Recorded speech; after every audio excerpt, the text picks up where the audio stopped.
Okay, for the sake of time, we're going to get started. Good morning, everybody. Welcome to Beyond the Dinner Table, supporting positive nutrition habits as a family. This program is brought to you by Northern Westchester Hospital, Cohen Children's Hospital Center, both part of Northwell Health. I'm your moderator for today's panel. My name is Amy Rosenfeld. I'm the Community Outreach Program Manager and Registered Dietitian for Northern Westchester Hospital's Community Health Team. I should say that I'm also a parent of two little boys who are 6 and 3. So I can relate to everybody who is watching this program right now. With me today are 3 panelists. I have Dr. Marianne Boetti, Chairman of Pediatrics at Northern Westchester Hospital, at Northwell Health Physician Partners, Westchester Health. Welcome, Dr. Boetti. Thanks for being here. Dr. Victor Fornari, Vice Chair and Director, Division of Child and Adolescent Psychiatry, Professor of Psychiatry and Pediatrics at Cohen Children's Medical Center and Zucker Hillside Hospital. Welcome, Dr. Fornari. Thank you. And finally, fellow registered dietitian, Anastasia Shepers. She is a clinical program manager at Cohen Children's Medical Center. Thank you for being here, Anastasia. Thank you. So this program today is in honor of National Nutrition Month, which is about to end the month of March. This dynamic panel of clinicians is going to discuss fostering positive food relationships and behaviors as a family. We'll be discussing and modeling reframing diet talk, how to talk about weight, and how to encourage healthy food choices in a positive way. At the end of the panel presentation, I will also be demonstrating a healthy snack recipe. If you have any questions during the presentation, feel free to put them in the chat. I will be moderating the chat and addressing those questions as we have time and as relevant to the conversation. If you're interested at any time in booking an appointment or seeking a referral from any of our clinicians here today or any of the programs at Northwell to seek help, please, you can either put your information in the survey that will pop up automatically at the end of this program, or you can put your name and information in a private chat message and we'll be sure to get back to you. This program is being recorded, so if for any reason you cannot attend for the whole thing, or if you'd like to share it with others, the email link to the program will be sent out sometime today or by tomorrow. All right, and with that, let's get started. Okay, the first question is for you, Dr. Boetti. What are the different ways that you measure the health of a child? Oh, there's so many ways. The most basic way is when our patients come into our office for their well child care, we do the simple tasks of doing their weight and height. In the smallest babies under the age of 2, we also do head circumference, and that's usually a general assessment of just their growth. Most parents know that pediatricians love growth charts. We like to see that children are thriving, and if they're not, we like to be able to offer ways to help them grow to their best potential. The other things that we do as children are growing up is we're also trying to assess on their physical exam how well they're able to do different tasks, how well they're able to participate in different activities. We're always looking to see if children are having any difficulties, perhaps playing with peers and making sure that they're able to have some signs of endurance, making sure that children are able to play well. We also like to make sure at times to check their laboratory results. You might see pediatrician, especially for parents here, we tend to give regular requisitions to get blood tests done, such as things like a CBC, which is to check things like blood count, which gives us an idea if a patient is anemic. We might do a chemistry panel to look at different levels of things like glucose in the bloodstream and the liver functions. And we might do things also like a lipid panel, checking to see what the lipids and fats and triglycerides are in the blood of our patients. But it's something that we adapt through the ages of our patients, which are literally from newborn to age 21. Thank you. It's a really comprehensive answer. Next question is for Anastasia. What is the impact that food has beyond nourishing our bodies? So food provides humans with nutrients that they need for growth and for health. To put it simply, food is the fuel that keeps us alive. But we connect with food for many other reasons beyond nourishment for our bodies. I'm going to mention 4 ways that we have relationships with food. So for social and celebratory reasons, food is served when we get together with friends and family to celebrate a birthday, an occasion. For religious reasons, certain foods may be prepared only on specific holidays, or they may have symbolic meaning in some religions. Some religions even forbid eating certain foods or fasting for certain times of the year. Third reason is culture and tradition, where food plays an important part of our culture. Traditional cuisine may be passed down from one generation to the next. Immigrants can bring recipes and the food of their country with them wherever they go. And this is a way of preserving culture and identity through food. And lastly, comfort. And at times, food can provide a source of comfort. You may have heard the term comfort foods. And turning to food for comfort once in a while can be okay, but using it as a way to relieve stress, boredom, anxiety can get you into trouble. And I think we may hear a little bit more about that as we go on in this panel. Thank you. It's a really nice way to set our conversation and talking about food relationships. And as a follow-up to that, what influences how we feel and think about food? Well, we're taught about food at an early age from our family. Family can play a powerful role in how we relate to food as we grow up. Comments made by family members, including grandparents, aunts, uncles, can make an impact and play a role. Peers can be a powerful influence. A colleague related to me recently that her 4-year-old daughter refused all vegetables because a child in her pre-K class said vegetables are yucky. And for years, this child refused vegetables. Now she's about 6 and she's coming around, but it took her 2 years because of that child's comment. So peers can be powerful. Our environment, particularly the media, what we hear, what we see. I know we'll be talking a little bit more about that. Lastly, popular culture, magazine stories, Instagram posts of celebrities discussing diet, food, what diet is most popular for that celebrity can also be an influence. Thank you, Anastasia. Dr. Boddy, how do you recommend that parents talk with their children about food? I like to talk about food as something that we do to nourish our body, to get to our best potential. I don't like there to be taboo foods. I'll be honest, I don't think I've ever put a patient on a quote unquote diet. I don't believe in dieting. I think that everybody should be able to eat what they want, but there are, guidelines. For instance, trying to make sure that children and families eat together as a group and try to model behaviors that encourage good eating habits. I'm a big fan of even having newborns when they're first in the high chair, when they're getting their first meals. I'm always telling parents, please put them at the table with you. Let them watch you eat nutritious foods. You are the models, you are the teachers. So that's one thing I'm always trying to recommend to my families. I want food to be something that you enjoy and that you know is doing benefit for you. I sometimes will tell patients, not everything is going to be your favorite. I too might like to eat everything with chocolate on it. It's not a good idea. It's just, I'm trying to do the best for me and try to find things that I enjoy that I know are good for me. I'm always recommending to parents, whenever possible, try to eat as a family unit. I think that is important for your children to see. There shouldn't be separate meals, I think, but that's my personal thing. I've always said I don't think most parents are short order chefs. And if they are, I think they should still be making one entree.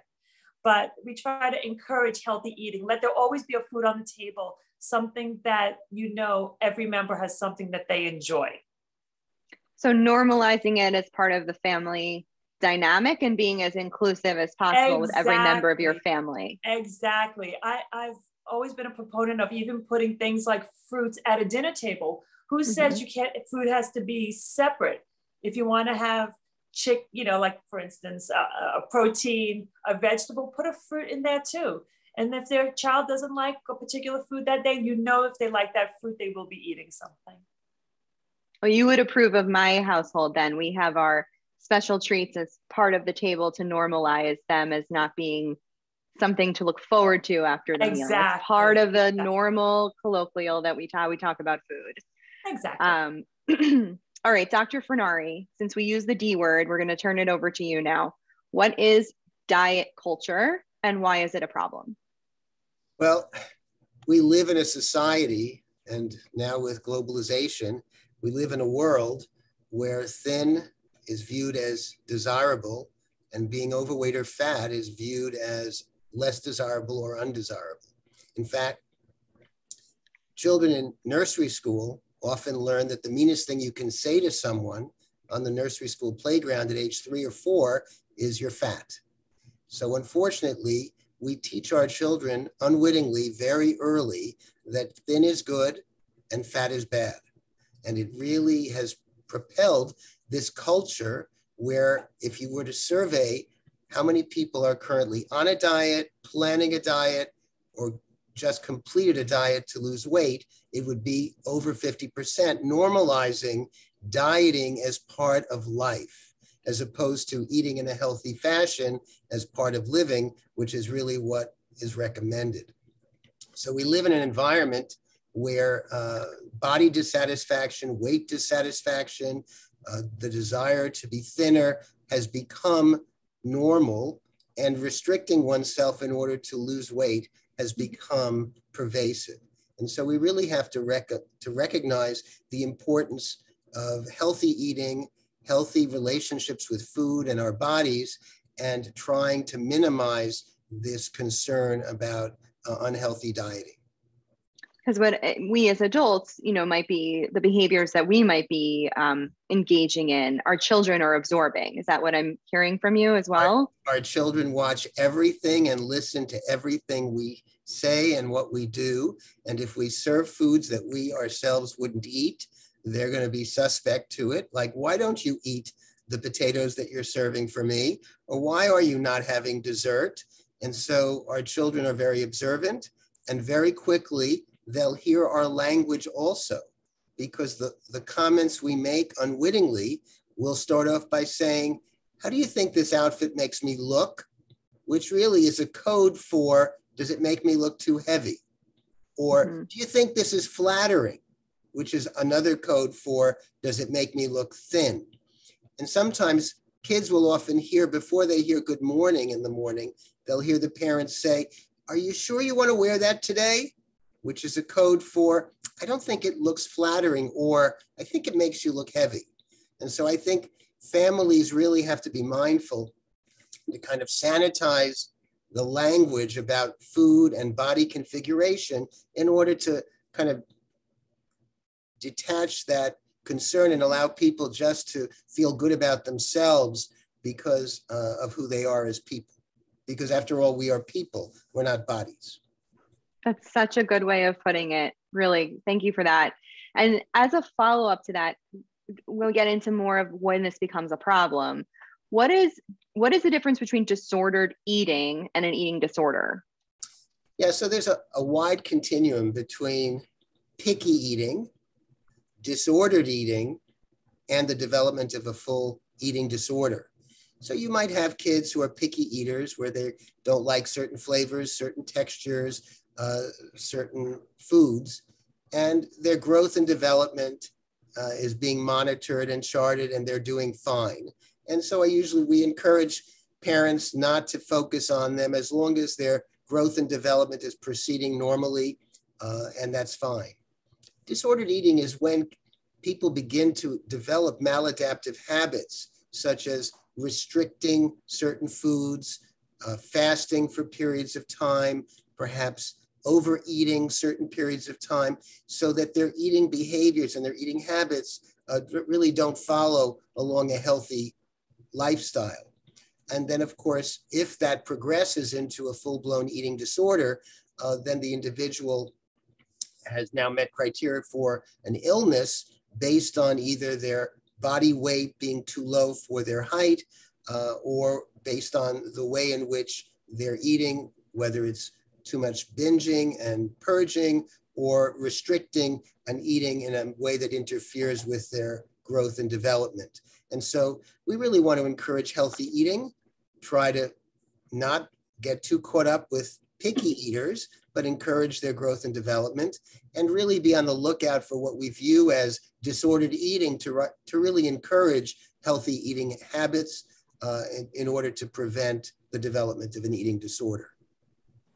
And to that end, I think it's important to mention that since March of 2020, when the pandemic began, there's been a dramatic increase in disordered eating and eating disorder rates, particularly in children ages 12 to 18, including hospitalizations. Why do you think there has been such a rise since the pandemic began? Well, certainly, there's been a dramatic increase in behavioral health problems across the population since the pandemic. And this certainly impacts children and adolescents as well. It's not specific to eating disorders, but there's been nearly a doubling of rates of anxiety disorders, a dramatic increase in depression, and it also has dramatically increased the rates of eating disorders. We know that social isolation during the period of time of the lockdown, when children weren't in school, disrupted their usual routines, their social relationships, their activities, and for many families who were stressed because of all of the stressors that the pandemic brought. First, the fear of contagion, then the concern about family members who developed COVID, and for some unfortunate families who lost loved ones. We know that nearly 1 million Americans died from COVID, and families have been profoundly stressed. We know many families have had economic instability, housing instability, food instability. There's been an increase in domestic violence and reported increased rates in child maltreatment. And so this really has stressed the general population at every level. And one of the ways that it's been impacted is many adolescents have really had, increased rates of eating disorders. And what we saw, not just increased rates, but some increase in severity. So we've seen some of the most severe cases that we've seen over the past 2 years. And we certainly hope now with this shift in the phase of the pandemic, with the reopening of schools, the vaccinations, that this really will diminish that stress on families and on children and adolescents to try to restore a sense of new normal in this phase of the pandemic, even though we recognize the pandemic is not over, but will come to a new normal so that life, I hope, will be less stressful for families and less stressful for youth as well. And so just to be on alert, since there is these increase, hopefully, as you said, it's declining and leveling off, but since there are increased rates, what advice do you have for parents? How do you know if your child has disordered eating or an eating disorder? Well, as has been mentioned, I certainly agree that families need to have dinner together as much as possible. It's not uncommon when you ask families how often do they have a family dinner together, that they'll often say once a week. And really the goal is to have family dinner together as often as possible. And whatever number of family meals they're having, the goal is to increase them. So if they're having it 2 or 3 times, encourage that it be 3 or 4 times. And so I think by having family meals together, not just an opportunity for the families to connect emotionally with how their kids are doing, with friends, with school, with each other, but also to observe their behavior, their eating behaviors, and to look at them. It's hard to imagine families who would allow the possibility that their child might lose a significant amount of weight and not notice it for a period of time. And we've seen that, and in large part, it's because they aren't spending time together. And when the child is in the process of losing weight, they're often dressing in a way to conceal it so that the family doesn't realize it. They're not seeing one another often enough. So encouraging family meals, encouraging observing what kids are eating, if there's a change in eating habits or eating behavior, and to be on the lookout for changes in weight. If there is a dramatic increase or decrease in weight, be on the lookout for what's going on, because usually it's a reflection of something that needs to be addressed. And so I think families need to pay more attention to one another in a way just to be tuned into each other, so that if there does become a concern, that it can be addressed as soon as possible, rather than allowing it to develop to a more severe state. Such good advice. Thank you. And I will also just say, as a registered dietitian, if it can't be a family dinner meal, maybe it's family breakfast or whatever meal you can get in there that works for your schedule, just to take some of the pressure off for families that work late. But yes, all really good advice. Dr. Boetti, turning it over back to you. Is there a connection between sensory-based food sensitivities, food allergies, and eating disorders? Do you see that in your practice? I do, in the sense that if I have a patient who has a food allergy, a lot of times they also have some anxiety about it. They are worried if they go to a restaurant, is there a possibility that they might get cross-contamination with their allergen? There's also the concern among the group, will they be looked at differently among their peers or among their family if there's certain foods that they are not comfortable eating? Society has put a little bit more focus now on like sensitivities to things like gluten. And I can tell you, when I went to medical school, yes, we learned about things like celiac disease, but we didn't really learn about sensitivities and things where all of a sudden you have entire populations steering away from an entire type of food when it might not be necessary, but they have a perception that it might be doing them some good to avoid. And that does lead, I think, to anxiety among patients. And sometimes that can lead to disordered eating because they are actually taking away nutrients because they're worried. And then going back into that cycle then about looking to food for comfort, and if they're doing too much food for comfort, and that's not also necessarily beneficial either. So I think there's a link definitely between food sensitivities, food allergies, and the avoidance of foods and the anxiety that they might have surrounding that. Thank you for that. Sticking with you, is BMI, body mass index, a good measure of health for pediatric patients? To a degree.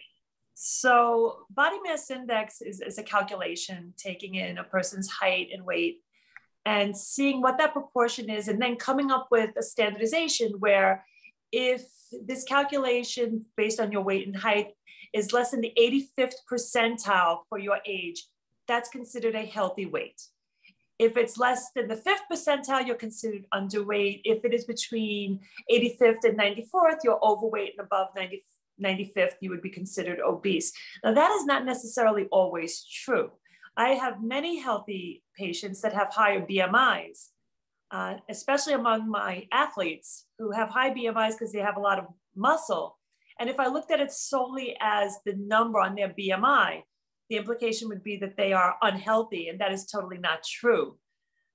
We also have some children who have low BMIs or BMIs within the normal range who at times I don't actually think they're particularly healthy because a lot of them are not good eaters. I jokingly tell patients, just because you're a carnivore doesn't mean that you have a healthy diet where they're only eating white foods of carbohydrate form. They're my pasta and rice eaters who avoid anything that has a color.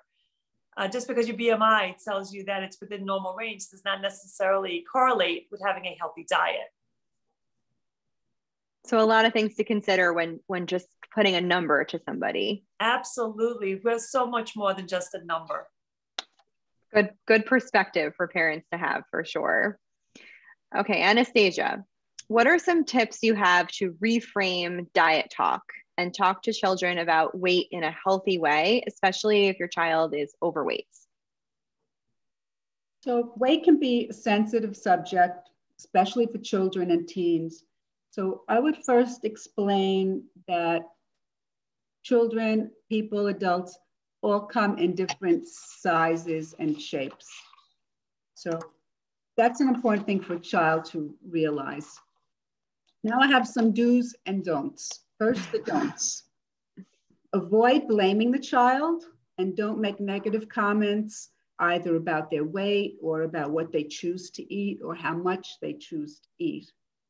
You want to refrain from fat talk, diet talk, As Dr. Fornari said, you don't want to comment about your own weight or body shape where your child can hear.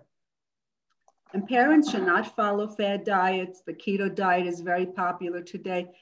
Everybody should be eating a healthy meal, healthy pattern together.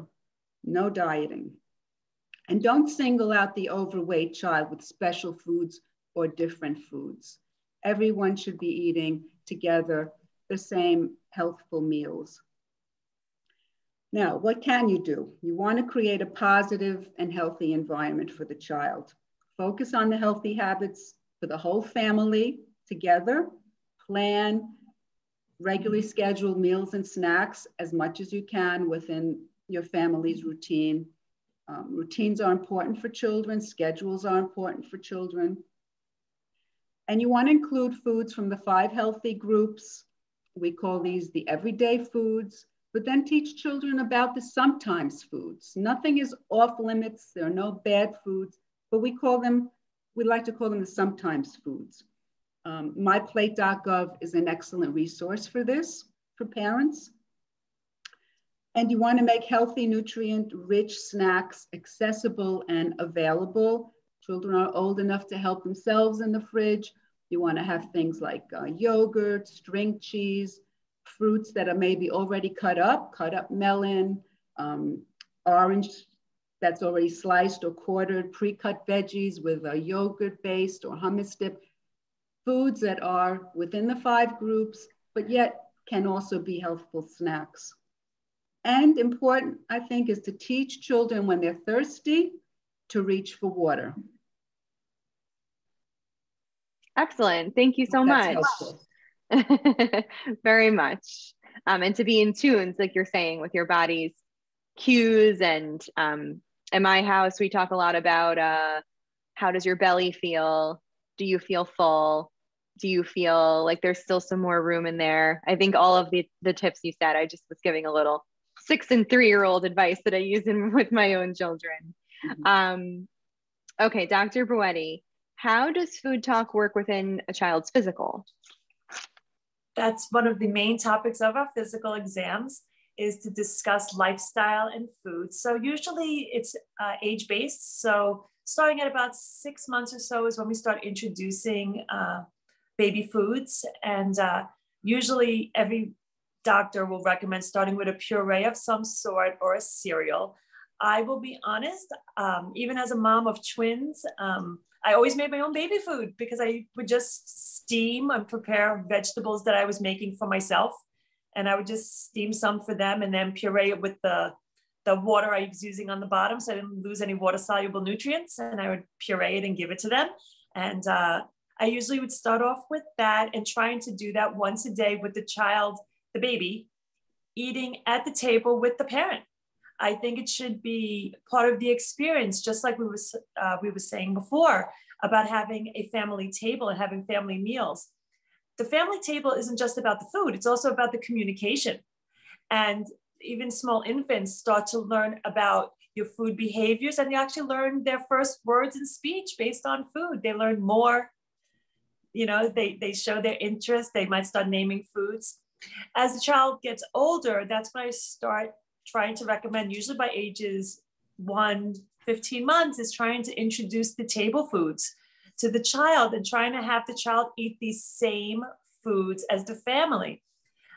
Usually at some point through childhood, there's a good number of parents who will tell me, my child only eats, they give me pizza, chicken nuggets, plain pasta. There's a group, everybody knows, like the kids menu. And usually I'll then discuss how, if you were traveling, very few countries have a kids menu. When you travel abroad, people eat what is there. You eat the foods of the culture. So I do recommend to my parents at all ages, please try to prepare meals that the family can eat together. Now, if your family has limitations, somebody has a food allergy and the like, sure, it is possible to kind of put maybe a condiment that has that ingredient on the side for other family members who may want it, but please try to prepare meals for the entire family. I think that is just so crucial even in a busy, busy lifestyle, it is possible to find the time to sit together. And I can tell you, maybe my family is a little bit more dysfunctional than others. It would not be unusual for us to wait until the last family member came home to have dinner. Okay, so it's not unusual in my house to have dinner at 8:30, 9 o'clock. Is it ideal? No. But we put such a strong value on eating together that is what we do. That is a choice that we made. It might not work for every family. If you have small kids, you might have to eat sooner. That's understandable. But I do think that there should be a parent eating the same meal with the children to model that behavior and trying to encourage them to eat more diversified foods. One thing I do tell parents, not to get too verbose here, I tell my families, I want you to eat good, healthy foods when you're hungry, drink water when you're thirsty, and move your body and do something you enjoy when you're bored. You don't eat when you're thirsty. You don't eat when you're bored. You eat when you're hungry. Try to model that type of behavior for my families. Thank you, Dr. Boetti. Dr. Furnari, turning it back to you. How can we balance our children's social media use with fostering a healthy food relationship? It's a hard question. This is a moving target, right? The impact of technology on youth is a new frontier. And stay tuned as this continues to evolve. It's not uncommon that children's lives now are really controlled and dictated by their relationship with their smartphones, their iPads, and technology, not just social media, but certainly including social media. And it often interferes with good sleep hygiene. And I'll often spend time asking, where does your cell phone sleep? I said, my cell phone sleeps in the kitchen because I don't want to hear the beeping and the vibrating. And for many youth, many teenagers, the cell phone sleeps in their hand in their bed. And I recommend that they reconsider that. I suggest to parents that they really put a limit when technology is off so that kids can have adequate sleep, because there's really no amount of sleep that's sufficient for an adolescent brain. And so the relationship between technology, social media, sleep, and food is connected. We know that today, cyberbullying and being victim to some bullying effects from social media is pervasive. I ask everybody when I meet them for the first time, have you ever received any critical comments or bullying comments on social media? And it's become the norm. So early on, we really weren't so aware of some of the hazards of social media because we think that kids are relating in a socially appropriate, acceptable way, when oftentimes they're being targeted in a way that really can be critical. They can read messages that suggest something critical about their body weight, about their appearance, what they wore, what they said. And so we really do have to monitor social media, monitor the amount of time on technology, and talk with them about it. Really, I think in the same way that we want to encourage the healthy eating together, whether it's for breakfast, lunch, and dinner, but also talk about the relationship between their smartphones, their social media, and how it's impacting them. So that I think today it's something that every family has to be concerned about. I know that the age when kids are getting access to smartphones is getting younger and younger. And I'll hear parents say, well, I just want them to text me when they get home. And I'm going, really? How old are they when you need to give them a cell phone? And so I think that, this is a new frontier. The generation today is the first generation growing up, not knowing the planet without the internet. And of course, it's a new world because now there's ready access to information in a way that is unlike anything that we grew up with, and certainly nothing like I grew up with when, I would go to the library and look things up. Now, we just Google on our smartphones and, while we're talking, we're multitasking and we're answering. And so I think that, families have to be concerned about the relationship between their kids and social media, how it impacts them in terms of their self-esteem, their appearance, what they eat, because there are many messages and sites on social media which are worrisome. And I think that families need to be aware of them because there are many messages that really encourage maladaptive eating and concerns about relationships with food. I just want to say that in general, the first thing we often say to one another when we haven't seen each other for a period of time is, "You look terrific." And then we say, "Have you lost weight?" And I think we have to be mindful of the way we talk as well. I recently saw a recovered patient I had cared for 20 years before. So at the time, perhaps she was 15 and now she was a 35-year-old woman, and she was pushing a stroller in a shopping mall. And she stopped me and she said, "Are you Dr. Fornari?" And I said, "Yes." And she said, "You won't remember me, but you took care of me a long time ago." I said, "Of course I remember you." She said, "That's not possible." I said, "Well, I may not be young, but I'm not demented yet. If I tell you that I remember you, I remember you." And she said, "So what's my name?" And I told her her first name. And she said, "I don't understand." So then she looked at me and she said, "So Dr. Fornari, how do you think I look?" And I said, "It's so good to see you." She said, No. "How do you think I look?" I said, "That's a beautiful color sweater you're wearing." She said, "No, please tell me, how do you think I look?" I said, "I love your earrings." And she said, "Please," I said, "you're not going to get that from me." And the truth is, we just have to listen to it, listen to ourselves and to listen to it now.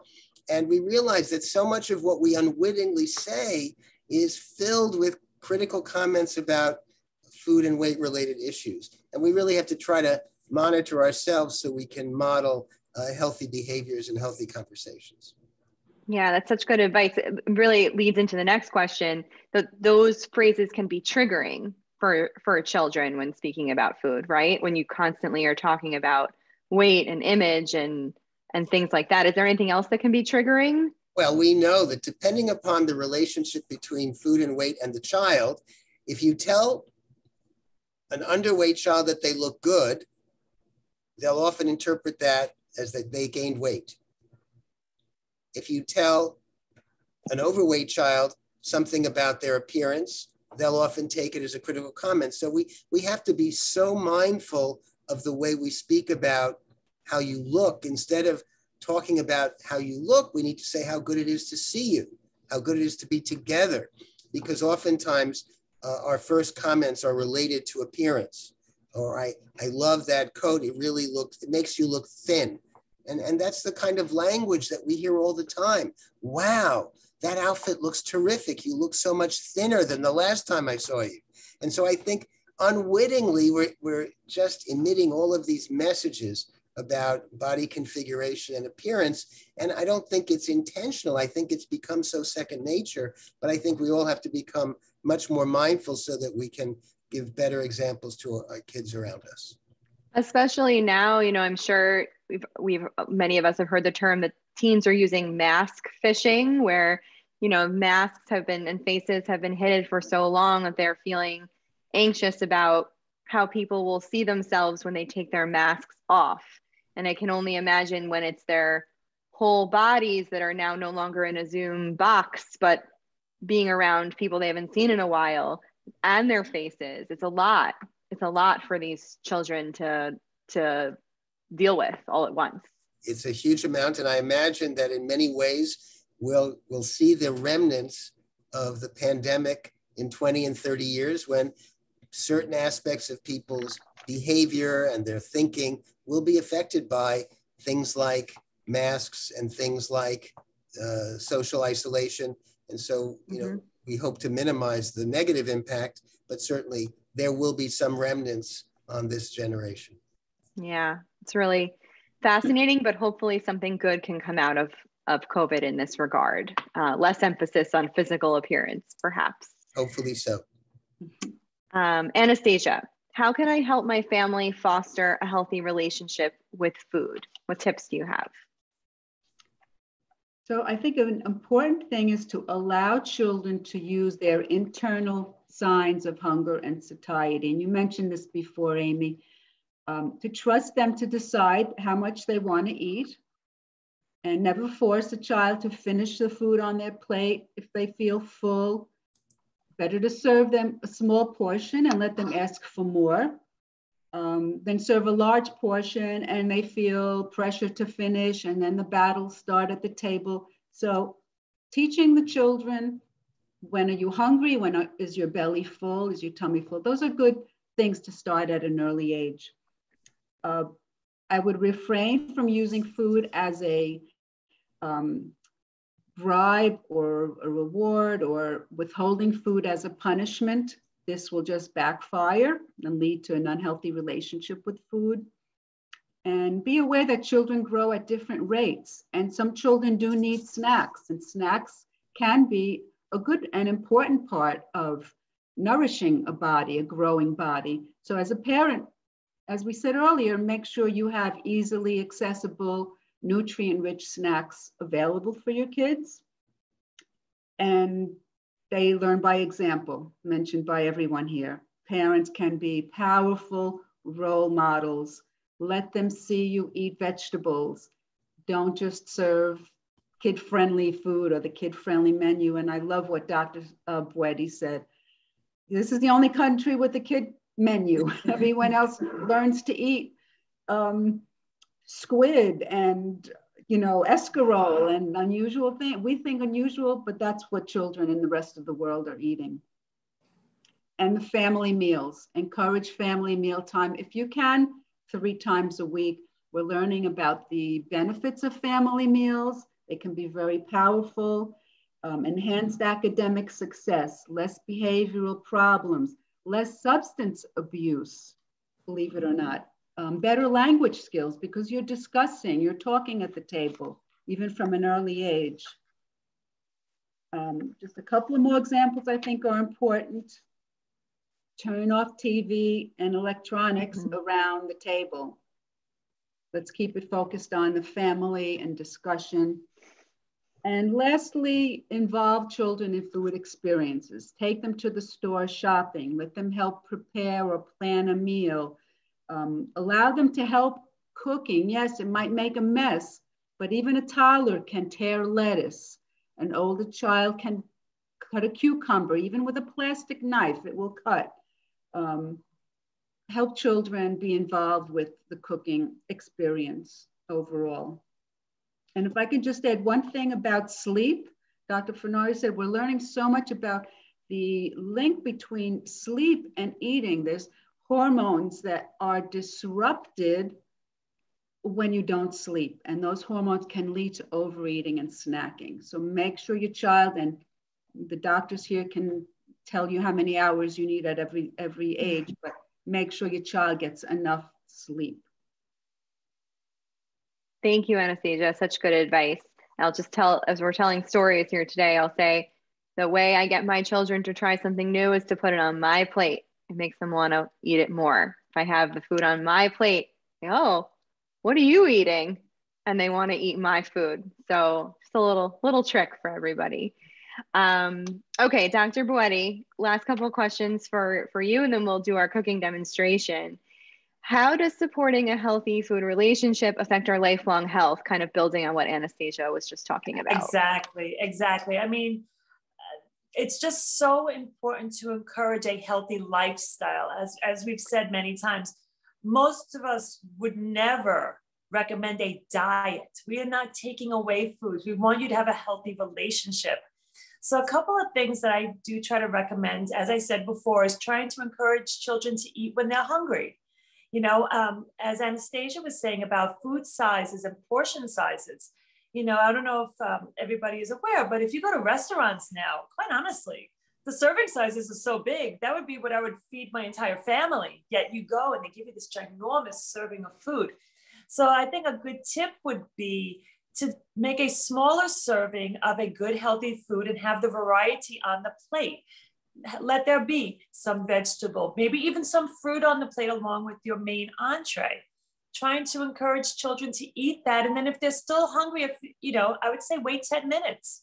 And if you're still hungry, please feel free to have a second portion rather than putting this double portion on this plate and expecting your child to eat the entire thing.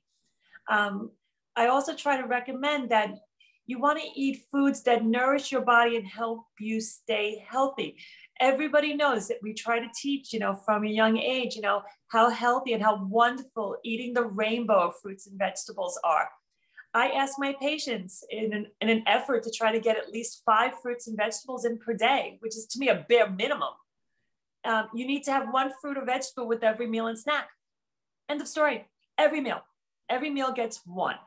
So whether it is some blueberries with your breakfast, grabbing a banana as you walk out the door, tossing 2 clementines in your bag, grabbing a small container of hummus, which it's something I used to do with my kids. I used to always have these little containers and I would put hummus in them and then give them, some, little carrots and stuff and be like, that's your snack, go off to the rink, go skate, go play in the outfield. But trying to come up with healthy foods. Also, as a little recommendation, I try to tell my patients, please try to minimize the number of foods that you have to eat that require you to do this. So chances are if the food needs you to do, it's processed. So I would prefer healthier choices for my patients. So I say, please try your best whenever possible. Not that these foods are necessarily bad, but to eat them on a regular basis. If your breakfast shouldn't be Pop-Tarts. It should be something healthier whenever possible. But if you're in a rush and that's the best you can do on an occasion, then so be it. But we try to have the best quality foods available. We want to have a lifetime of healthy eating. We want the kids to move. We want kids to do stuff as a family. Eat your meals as a family. When possible, do activities where you're moving as a family.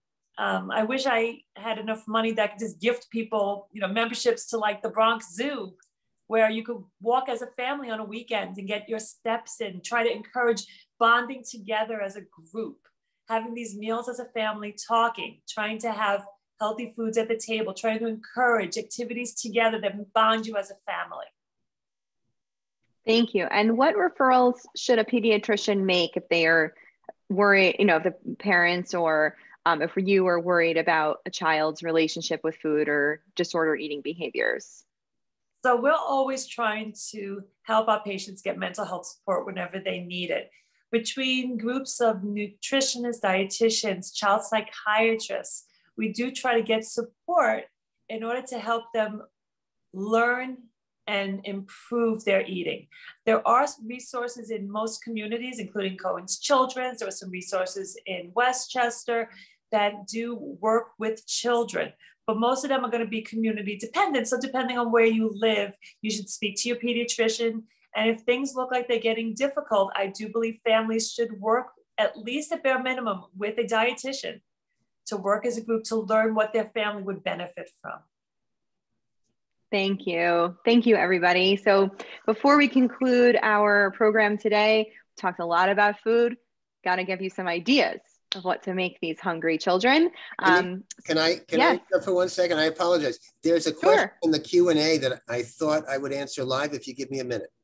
Sure, no problem. So someone asked about ARFID, and I just wanted to answer that question. ARFID, or Avoidant Restrictive Food Intake Disorder, is an eating disorder that's new to the DSM-5.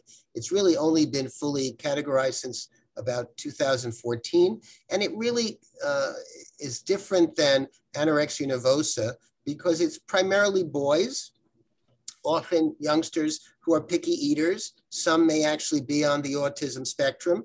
And many of these kids only come to our attention because when the pediatrician, like Dr. Boetti, are monitoring their growth curves, they may fall off the growth curve. And so these represent a serious concern because we do have to figure out how to help them to eat so that they could return to their healthy growth curve. And so everyone should be aware that ARFID, or Avoidant Restrictive Food Intake Disorder, is an eating disorder, and it does affect primarily young boys, and it can be treated with many of the behavioral treatments that can be useful for other kinds of behaviors. Thank you, Dr. Fornari. And no, I appreciate that. And is that something that Cohen's helps to work with? Yes. Okay, excellent. If there are more questions, if anybody has questions, feel free to put them in the chat. This is a very quick cooking demonstration, so we should have time for a couple more. I'm going to tilt my screen down so everybody can see exactly what I'm doing here. And this is a great snack recipe or breakfast recipe for everyone in your family. check mark, Dr. Berwetti. I have a fresh banana here, so we're good. We're gonna start with, we're gonna make banana sushi here. So I'm gonna start with some fresh, all natural peanut butter.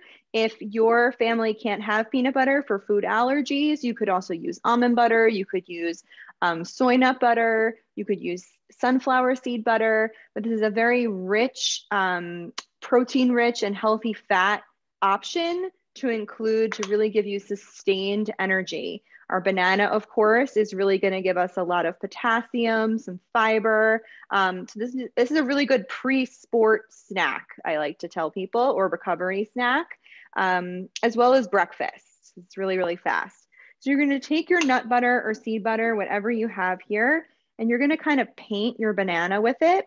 Again, like Anastasia said, this could be something that kids can do themselves or that they can help you with. Even my little guy does this with a plastic knife, or even just his fingers, to spread the peanut butter all over. And this is going to act kind of as our glue for the next step, which is to include some cereal on here. So I'm going to keep spreading it, really careful not to tear my banana in any way.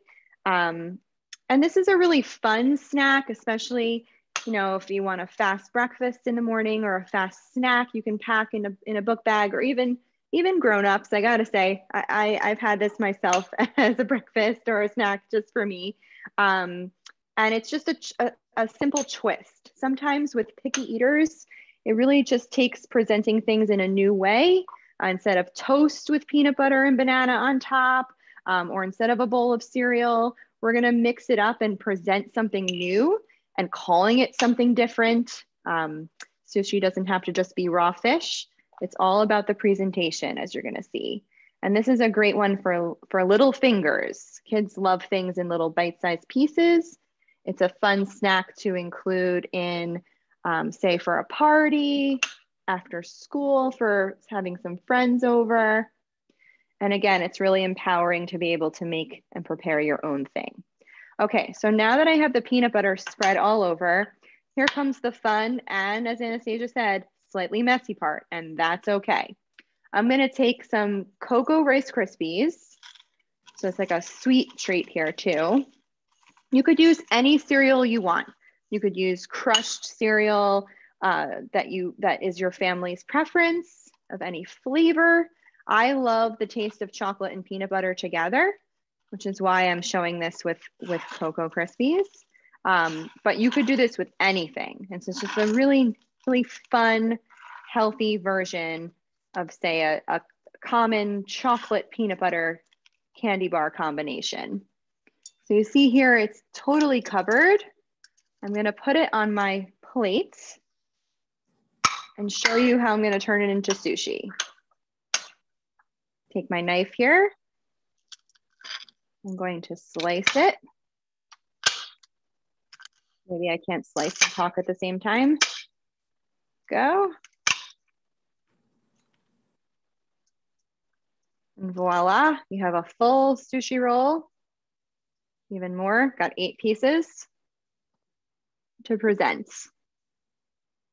It's got your whole grains, your protein, your fruits, and it's just really fun. Something different, something unique, rich in protein, healthy fats, and a fun way to eat a banana. What do you guys think?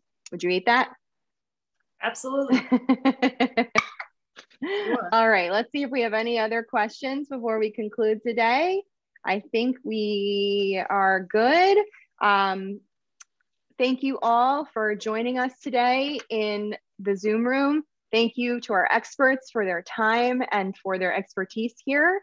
There will be a brief survey that pops up at the end of the presentation. We really value your feedback. It helps us to support and continue to provide programs such as these. If you're interested in a referral, have any questions, you would like to speak with a provider, put your name and contact information there and someone will get back to you. And of course, the recipe and resources to help you if you feel your child is of need or yourself is of need.